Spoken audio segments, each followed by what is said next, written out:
Hello friends, welcome to study with Kashi. Friends, आज की video में हम क्लास 12 केमिस्ट्री के चैप्टर नंबर 5 उपसंयोजन यौगिक के 4 मार्क्स वाले इंपॉर्टेंट टॉपिक को करने वाले हैं। तो चलिए फ्रेंड्स, हम अब वीडियो को स्टार्ट करते हैं। देखिए, आज की वीडियो में हम संयोजकता का वर्णन सिद्धांत को करने वाले हैं, जो कि हमारे बोर्ड एग्जाम में हर साल 4 मार्क्स का पूछा जाता है। तो देखिए फ्रेंड्स, आप इस पर स्टार लगा लीजिएगा क्योंकि मोस्ट इंपॉर्टेंट सिद्धांत है। तो चलिए देखते हैं संयोजकता का वर्णन सिद्धांत क्या है। तो देखिए, संयोजकता का वर्णन सिद्धांत, तो सबसे पहली लाइन हम लिखेंगे, संयोजकता के वर्णन सिद्धांत की अवधारणाएं निम्नलिखित है। केंद्रित धातु परमाणु की दो प्रकार की संयोजकता होती है।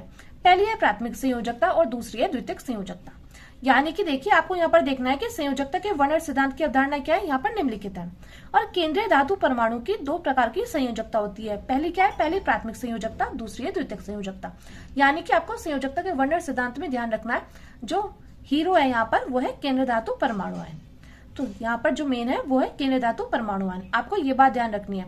तो केंद्र धातु परमाणु की दो प्रकार की संयोजकता होती है। पहली है प्राथमिक संयोजकता, दूसरी है द्वितीयक संयोजकता। चलिए अब आगे देखते हैं। अब देखिए, इसमें फर्स्ट पॉइंट है हमारा, प्राथमिक संयोजकता आयनिक होती है। क्या होती है प्राथमिक संयोजकता? आयनिक होती है, जिसे टूटी रेखा से दर्शाते हैं। टूटी रेखा कैसे? देखिए, टूटी रेखा जैसे डॉट डॉट, ये क्या है, ये हमारी टूटी रेखा है। और यह सदैव ऋणायन से संतुष्ट होती है। किससे संतुष्ट होती है? ये सदैव ऋणायन से संतुष्ट होती है। देखिए, प्राथमिक संयोजकता क्या होती है? आयनिक होती है। क्या होती है प्राथमिक संयोजकता? आयनिक होती है, जिसे टूटी रेखा यानी कि डॉट डॉट से दर्शाते हैं। और यह सदैव क्या होती है? ऋणायन से संतुष्ट होती है, यानी कि माइनस से संतुष्ट होती है। जैसे कि एग्जाम्पल देख लीजिए, यहाँ पर है CONH3 की 6 × Cl3।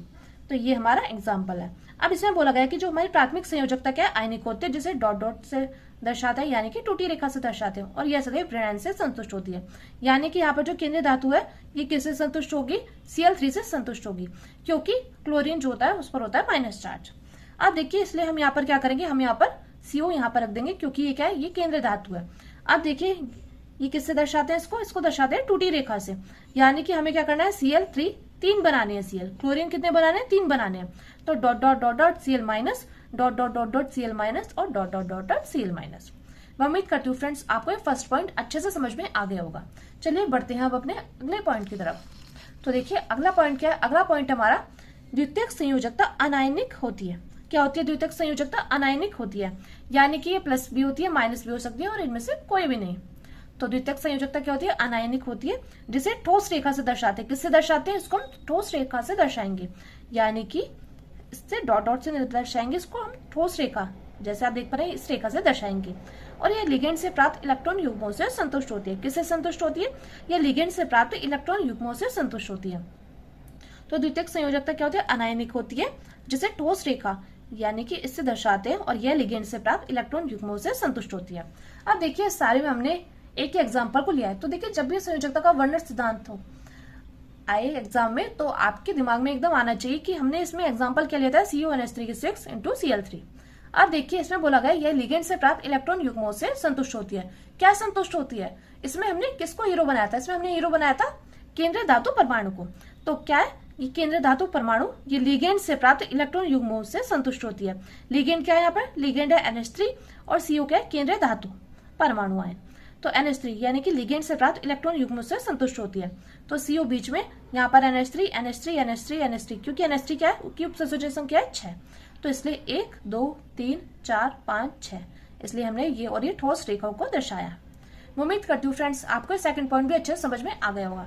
चलिए अब बढ़ते हैं अगले पॉइंट की तरफ। तो देखिए, अगला पॉइंट हमारा थर्ड पॉइंट। तो प्रत्येक केंद्रीय धातु परमाणु अपनी दोनों संयोजकता को संतुष्ट करना चाहता है। यानी कि जो केंद्रीय धातु परमाणु आयन है, वो अपनी दोनों संयोजकता को क्या करना चाहता है? संतुष्ट करना चाहता है। यानी कि वो इस संयोजकता को भी नहीं छोड़ देगा और ना ही इस संयोजकता को छोड़ेगा। यानी कि वो चाहता है कि मेरी जो दोनों संयोजकता है वो मेरे पास ही रहे। तो प्रत्येक केंद्रीय धातु परमाणु अपने दोनों संयोजकता को क्या करता है? संतुष्ट करना चाहता है। तो केंद्रीय धातु परमाणु क्या है? CO है। अब इसमें क्या है, इसकी संयोजकता NH3 भी है और इसकी संयोजकता Cl भी है। अब देखिए, Cl यानी कि प्राथमिक संयोजकता में हमने पढ़ा था कि ये सदैव क्या होता है, ये सदैव ऋणायन से संतुष्ट होती है। किससे? ऋणायन से। CO ऋणायन से संतुष्ट होती है। यानी कि इसको किससे दर्शाएंगे? इसको दर्शाएंगे हम टूटी रेखा से। और हमने द्वितीय संयोजकता में पढ़ा था कि ये लिगेंड से प्राप्त इलेक्ट्रॉन युग्मों से संतुष्ट होती है। यानी कि ये होगी ठोस रेखा में और ये होगी टूटी हुई रेखा में। तो CO हम यहाँ पर बीच में लिखेंगे, उसके बाद हम यहाँ पर करेंगे NH3 ठोस रेखा में NH3 NH3 6 बार। अब देखिए Cl3, ये किससे यानी कि ऋणायन से संतुष्ट होती है प्राथमिक संयोजकता, और इससे किससे दर्शाते हैं, टोटी रेखा से। तो Cl माइनस यहाँ पे, Cl माइनस यहाँ पे और Cl माइनस यहाँ पे। मैं उम्मीद करती हूँ फ्रेंड्स आपको ये तीसरा पॉइंट भी अच्छे समझ में आ गया होगा। चलिए अब बढ़ते हैं हम अपने अगले पॉइंट की तरफ, जो कि है फोर्थ पॉइंट। तो देखिए फोर्थ पॉइंट क्या कहता है, द्वितीयक संयोजकता उपसहसंयोजन संख्या के बराबर होती है। यानी कि जो भाई द्वितीयक संयोजकता होगी वो उपसहसंयोजन संख्या के बराबर होगी। वो कैसे, देखिए हमारा एग्जांपल क्या था, CONH3 के 6 Cl3। तो इसमें बोला गया कि द्वितीयक संयोजकता उपसहसंयोजन संख्या के बराबर होती है। यानी कि उपसहसंयोजन संख्या क्या है, 6 है यहाँ पर। तो हमने द्वितीयक संयोजकता में पढ़ा था कि ये लिगेंड से प्राप्त इलेक्ट्रॉन युग्मों से संतुष्ट होती है। यानी कि किससे संतुष्ट होगी, द्वितीयक संयोजकता उपसहसंयोजन संख्या के बराबर होती है, क्योंकि इसकी उपसहसंयोजक क्या है, 6। तो देखिए Ag+ की कितनी होगी, 2 होगी तो रेखीय, और Zn2+ की होगी 4 तो होगी चतुष्फलकीय। मैं उम्मीद करती हूँ फ्रेंड्स आपको ये पॉइंट भी अच्छे समझ में आ गया होगा।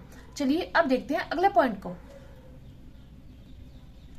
जो कि है हमारा फिफ्थ पॉइंट। तो देखिए ये क्या कहता है, ये बोलता है प्रत्येक धातु परमाणु आयन की द्वितीयक संयोजकता क्या होती है, निश्चित होती है। तो ये बोलता है प्रत्येक धातु परमाणु या आयन की द्वितीयक संयोजकताएं निश्चित होती है। जैसे Pt 4+, Fe3+, Fe2+ तथा Cr3+ की उपसहसंयोजन संख्या 6 है, जबकि Pt2+, Cu2+ और Pd2+ की उपसहसंयोजन संख्या क्या है, 4 होती है।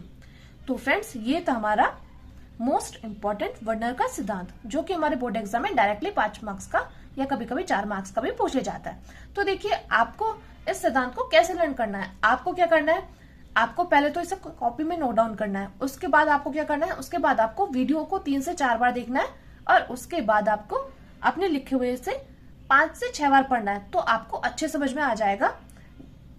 तो चलिए फ्रेंड्स आज की वीडियो बस इतना ही। मैं उम्मीद करती हूँ आपको ये टॉपिक अच्छे समझ में आ गया होगा। अगर आपको वीडियो अच्छी लगी हो तो प्लीज हमारे चैनल को सब्सक्राइब कीजिएगा, वीडियो को लाइक शेयर कमेंट जरूर कीजिएगा। चलिए फ्रेंड्स मिलते हैं नेक्स्ट वीडियो में। Thank you, thanks for watching.